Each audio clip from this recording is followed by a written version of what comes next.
আলী রাদিয়াল্লাহু তাআলা আনহু দুই সন্তানকে বসায়া এই উপদেশ কোনোদিন দিতেন না, সিরু ফি দিয়ারিহিম আনদুর ফি আসারিহিম ওয়াসআলুহুম আইনা হাল্লু। এই চিৎকার কোনোদিন দিতেন না, বেটা পুরান ঐতিহ্যগুলাকে যায় খুঁটা খুঁটা দেখো, তারপরে জিজ্ঞাসা করো তোমরা কোথায়, ঐতিহ্য তো আছে, তোমরা কোথায়? তো বলছে যদি জবাব দিতে পারতো তাহলে জবাব দিত ইন্তাকালনা মিন দারিল গুরুর, দুকার ঘরের থেকে বাহির হয়ে গেছি, ইলা দারিল গুরাবা, অপরিচিত এক জগতে চলে আসছি যেখানে কেউ খবর নেয় না। প্রমাণ দিব, মা বাপ নাই কার, একটু হাতও জানতো, হ্যাঁ আমার অনেকেরই নাই, ঠিক না? সত্য তো? আচ্ছা এখানে কয়জন আছে ডেলি মা বাবার জন্য 2 রাকাত নফল নামাজ পড়ে? একজনও কিন্তু নাই। ডেলি 2 রাকাত নফল নামাজ মা বাবার জন্য, ডেলি 2 রাকাত। বাদ দিলাম নামাজ, ডেলি 3 বার সূরা ইখলাস পড়া। সুযোগটা তো আল্লাহ আমাদেরকে দিছেন, ঠিক না? আজকে সূর্য উঠার সুযোগ কে দিছে? সূর্য উঠলো এটা যে দেখলাম, এই সুযোগটা কে দিল? নাইলে রাত্রে তো সবাই আমরা মরে গেছিলাম। আমরা তো দোয়া পড়ি ঘুমাইছিলাম, আমুতু বিইসমিকা।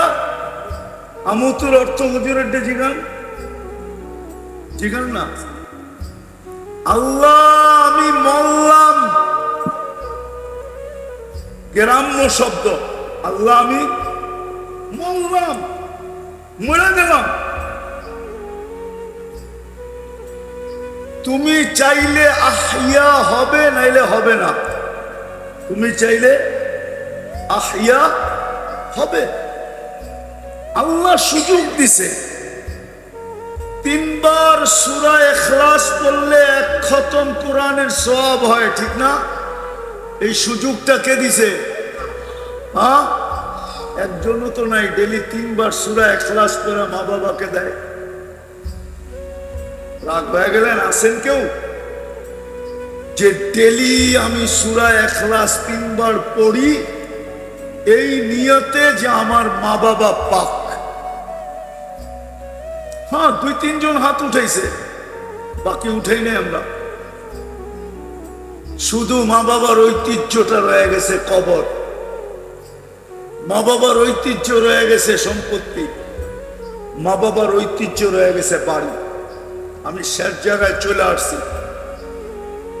যেখানেই থাকি না কেন আমাদের মনের ভাব, আমরা সবাই চাই এখানেও সফল হতে, ওখানেও সফল হতে, কিন্তু জিজ্ঞাসা করতে চাই না যে আল্লাহ আমি সফল হইতে চাই, কি করে হবে? আল্লাহ সফল হওয়ার পদ্ধতি বুঝাইছেন আমাদেরকে। যদি সফল হইতাম তাইলে খোদার কসম আজকে 200 কোটি 250 কোটি মুসলমান, 60টা মুসলিম দেশ, দুনিয়ার সবচেয়ে বড় কারেন্সি টাকা মুসলমানের কাছে, এক দেশের কাছে না, একাধিক দেশের কাছে। দুনিয়ার সম্পত্তির 70% মুসলমানের কাছে। তেল বলেন, গ্যাস বলেন, সোনা বলেন, রূপা বলেন, দুনিয়ার 70% সম্পত্তি মুসলমানের কাছে। দুনিয়ার সবচেয়ে বেশি কাপড় চোপড় পরে মুসলমান, মুসলমানের চেয়ে বেশি কাপড় চোপড় দুনিয়ার কেউ পরে না। দুনিয়ার সবচেয়ে বেশি প্রসাধনী ব্যবহার করে মুসলমান, কসমেটিক্স যাকে বলে, মুসলমানের চেয়ে বেশি কেউ ব্যবহার করে না। দুনিয়ার সোনা দানা মুসলমানের চেয়ে বেশি কেউ ব্যবহার করে না। আমাকে মিডিয়া দিয়ে বোঝানো যাবে না, কেননা আমি নিজে তো সোনার ব্যবসায়ী, আবার সারা দুনিয়া ঘুরে আমি জানি কোন দেশে কয় ক্যারেট ব্যবহার করে, আবার কোন দেশালারা কতটুকু ব্যবহার করে আমি জানি। আমাদের দেশের মতো না। একটা প্রবাদ বাক্য আছে, কয় নারীকে সোনা দেখানো আর কঠিন ক্ষুধার্ত মানুষকে খাওয়া দেখানো সমান। মনে হয় হুজুর বোঝে নাই। নারীকে সোনা দেখানো আর কি কঠিন ক্ষুধার্তর মানুষকে খাওয়া দেখানো। ও খাওয়ার উপরে যেরকম জাপায়া পড়বে, নারীরাও, মুসলমান নারীরা বিশেষ করে সোনা দেখলে এরকম জাপায়া পড়ে। মুসলমানের চেয়ে সোনা দানা কেউ বেশি ব্যবহার করে না, মুসলমানের চেয়ে বেশি আইটেম দুনিয়াতে কেউ খায় না, কসম খোদার। কিন্তু আজকে মুসলমানের এই দুরবস্থা কেন? কেন? আমি তো বলে গেলাম, চিৎকার দিয়ে গেলাম না, চিৎকার দিবে আমার পরে যারা আসবে। আমার তো এখানে নামই নাই, তারপরও আমি এসে গেছি। আমার তো এখানে নামই নাই, তারপরও আমি এসে গেছি। আপনারা শুনবেন চিৎকার, মুসলমানের এই দুরবস্থা কেন? একটার পরে একটা দেশ মাটির সাথে মিশতেছে কেন? ফিলিস্তিনের যুদ্ধ আজকে 5 তারিখ, পরশু দিন, কালকের দিনের পরের দিন 2 বছর হবে। একটা রুটির টুকরার জন্য ফিলিস্তিনের শিশুগুলা মারা যাইতেছে কেন? শুধু একটা রুটির টুকরা, শুধু 1/2 লিটার পানির জন্য মারা যাইতেছে। অথচ হাজার হাজার ট্রাক পণ্য নিয়ে দাঁড়ায় আছে, কারো সাহস নাই একটা পণ্যের ট্রাক ঢুকায় দিবে। ছোট একটা দেশের সামনে মাত্র 60 লক্ষ জনসংখ্যা, এই দুরবস্থা কেন? অথচ ফিলিস্তিনটা মাটি কার? কিতাবে পাওয়া যায় দিয়ারুল আম্বিয়া, সমস্ত নবীদের শহর। এখনো আমার চোখে দেখা 72 জন নবীর কবর আছে। কয়জন? কত? না, ভুল বললাম, 74 জন আমার চোখে দেখা। একদিকে ইব্রাহিম আলাইহিস সালাম, একদিকে মুসা আলাইহিস সালাম, একদিকে মুসা আলাইহিস সালামের শ্বশুর শুআয়ব আলাইহিস সালাম, আরেকদিকে মুসা আলাইহিস সালামের শাগরিদ ইউশা বিন নুন। এই 4 জনের মধ্যখানে আরো 70 জন নবীর কবর চিহ্নিত। 45,000 সাহাবাদের কবর চিহ্নিত। তার ভিতরে জাফর ইবনে আবু তালেব, সাইদ ইবনে হারেসা, আব্দুল্লাহ ইবনে রাওয়াহা, এরকম সাহাবাদের কবর। যেখানে 1.25 লক্ষ নবীদের সম্মেলন।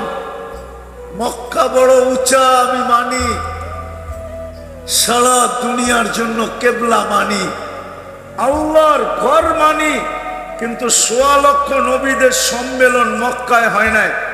ফিলিস্তিনে বাইতুল মুকাদ্দাসে মেরাজের রাত্রে 1.25 লক্ষ নবীদের সম্মেলন ছিল সশরীরে। আমাদের নবীজি ইমামতি করছেন ওইখানে, না করে নাই? হ্যাঁ, যেখানে মুহাম্মদুর রাসূলুল্লাহ পা রাখে।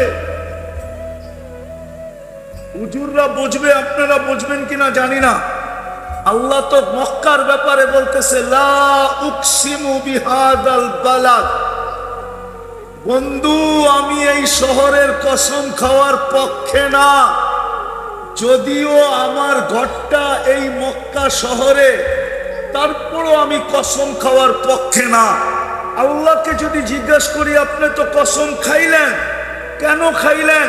তো আল্লাহ আগে বলতেছে আনতা হিল্লুম বিহাদাল বালাদ, বন্ধু আপনি এই শহরে দেখা আমি কসম খাইতেছি, আপনি এই শহরে জন্ম নিছেন এই জন্য আমি কসম খাইলাম, নাহলে আমি মক্কার কসম খাওয়ার পক্ষে না। আজকে মুসলমানের এই দুরবস্থা কেন?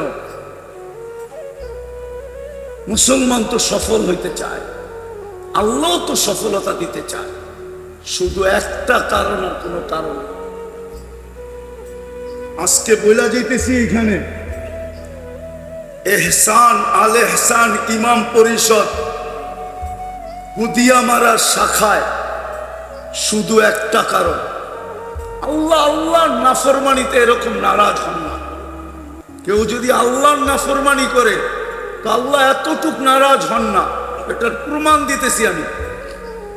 আল্লাহর নাফরমানিতে যদি আল্লাহ নারাজই হইতেন তো যখন বাইতুল্লাহর উপরে 360টা মূর্তি ছিল তখন তো আল্লাহ নারাজ হন নাই।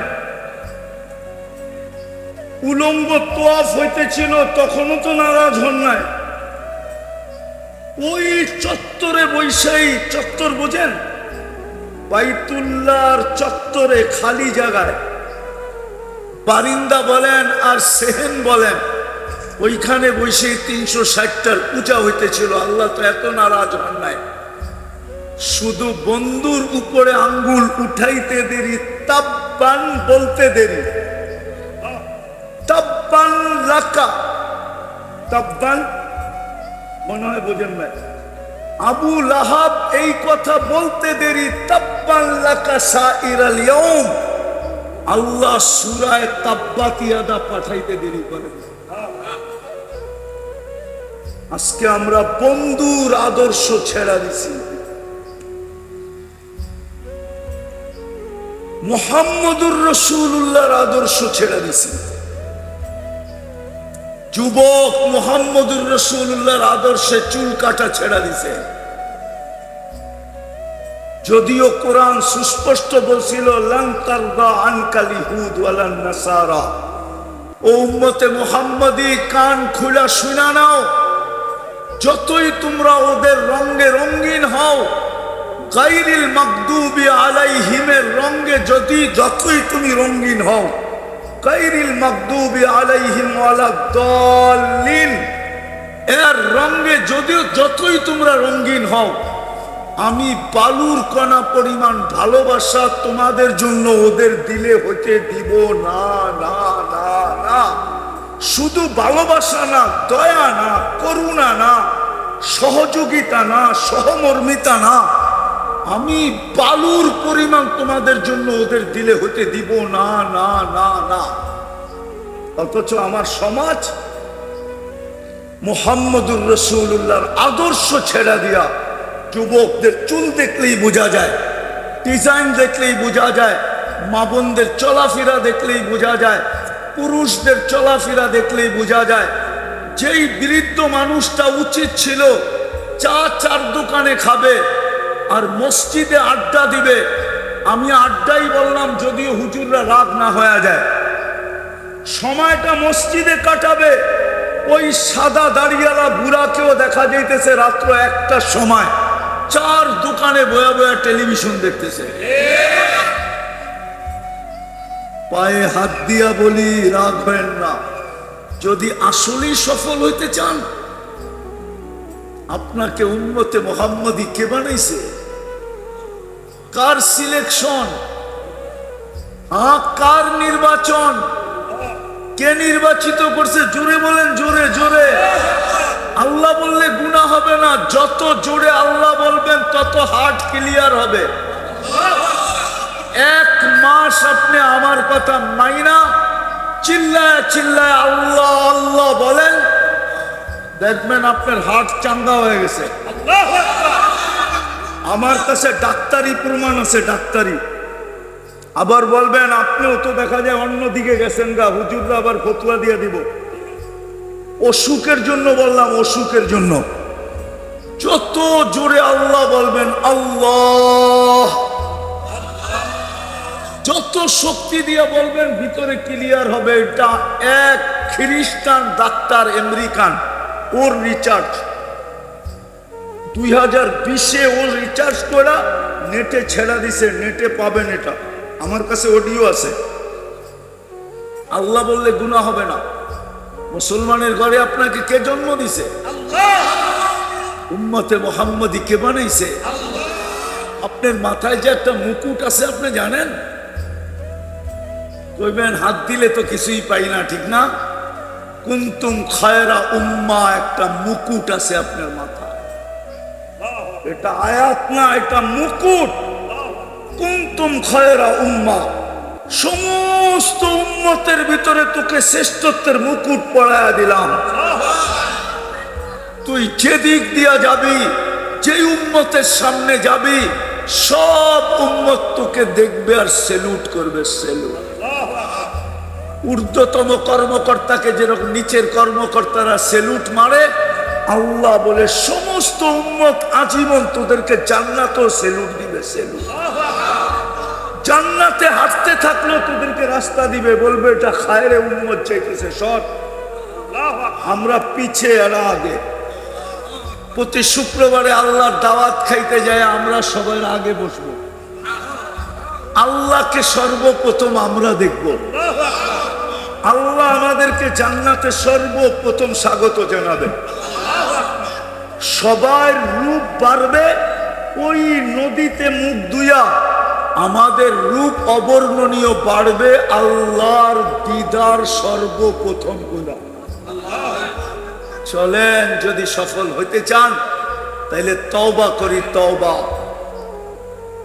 আমি তো এই উলামাদেরকে বলবো, এরা নরসিংদীর, এরা একটা করুক যে ফিলিস্তিনের জন্য আমরা একটা দিন নরসিংদী জেলার উলামাদের পক্ষ থেকে আমরা একটা দিন তওবা ডে উদযাপন করি, যে আজকের দিন নরসিংদীর সমস্ত মানুষ ফিলিস্তিনের পক্ষ হয়ে আল্লাহর কাছে তওবা করবে যে আল্লাহ, এমন জমিনে 2 বছর যুদ্ধ,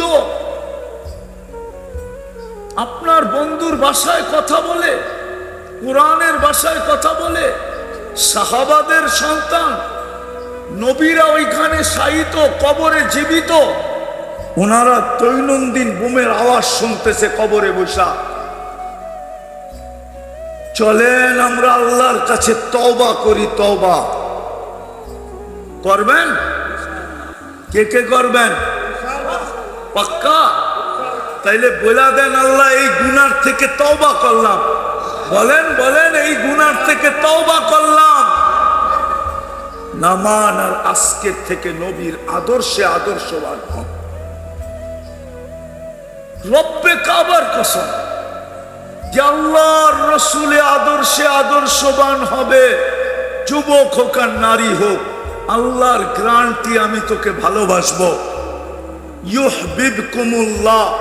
আর আল্লাহ যাকে ভালোবাসবে তাকে আল্লাহ সুখ দিবে, এটা আল্লাহর গ্যারান্টি। এইখানেও দিবে, ওইখানেও দিবে।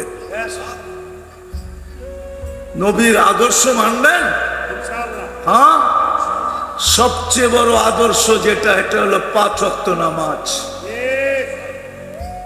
আজ থেকে কে কে পড়বেন দেখি?